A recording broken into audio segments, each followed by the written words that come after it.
Hi everyone, it's Leigh Caraccioli with Fleur de Lis Photography. I am here to do a quick vlog for you on how I edit.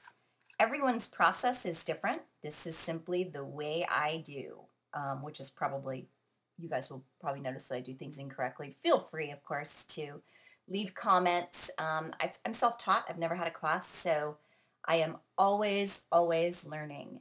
So let's start with the image as I pulled it into Photoshop. I'm actually operating with the CS3 Photoshop.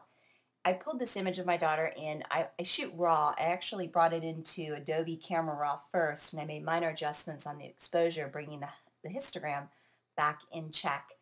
Then I came into Photoshop. So one thing I want you to realize is that there are tools out there for new photographers that really help and should, for me at least, I absolutely love them. Action sets.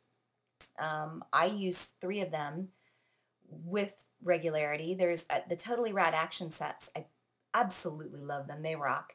I use them daily. There's just such a wide versatility with those actions. Also, I use Lily Blue, you'll see right here, and Nicole Van. I use those 2 often as well.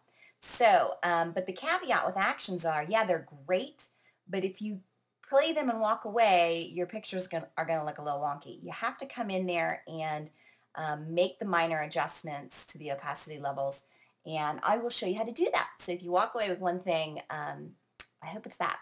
So let's start with this image. When I dropped down the exposure in ACR, I lost a little bit of my daughter's face. It's a little dark there. So I actually ran Clarify, which I love. I use that on portraits quite often.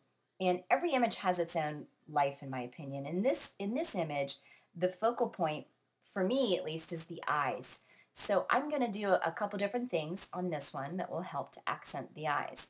So the Clarify brought her face back, and if I went higher than 70% up here on the opacity, I lost some of the color, the natural color in her cheeks, and she became too washed out. So keep that in mind. Then I went in, let's go to, oh, let me show you something here. See how she has that hair across her eye? I actually had to make some changes on that because it was driving me nuts.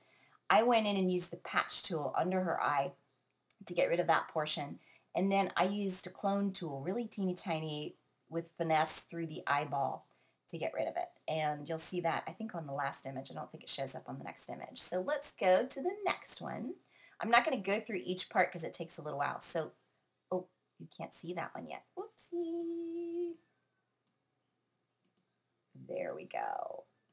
Okay, let's start here. Because this is an eye image, I wanted to make sure to get in there and highlight them a little bit. I went to the Totally Rad Actions and I got Select to Pop. And I took a brush with a soft edge. I actually blew up the picture so I could see a little bit better. And then I put the circle right around her eyeball and I ran Select to Pop. And it just brought out some of the interesting highlights and things in her eyes. I use things a lot. I don't have real technical jargon, you'll notice that. So hopefully we don't get a lot lost in translation. Then I did the same type of thing with the brush with Select to Pop. And let's see what happens there. Select to Sharp, rather. Now in Select to Sharp, you'll see that I didn't run them 100%. In Select to Pop, I did 76%. In Select to Sharp, I actually dropped that one down to 50%. I think that when you run a full Select to Sharp, or you sharpen the eyes, they tend to look alien if they're too over sharp. I think that's one of the things that you can do that makes your picture look artificial. So it's very important to drop the opacity down. I do that this way. See? Whoop, whoop. Whoop is a very technical sound effect, you'll notice. Then I wanted to soften her face just a tiny bit. I mean, Lord, she's got perfect complexion, but you can do that in Pro Retouch. I just softened it a little bit. I softened some of these hairs. Again, I dropped that down to 45%. I didn't run it at 100%. Just using a soft brush over her face. That's how I did that. Now let's jump to the next and last photograph. This one. This is a favorite. These magic glasses, they're something magic, let me tell you. I don't know how they do it, but it's really cool. But I ran the magic glasses and I dropped it down to 68%. Again, I didn't run a single action at 100%. I tweaked them to taste. And that's what you really need to learn to do is get in there and make those minor adjustments. So then let's go ahead and go. Then I flattened. And you'll notice on this image, you see how I removed the hair across the eye? It's not on that one. So as my computer flattens, then I flatten and then I save.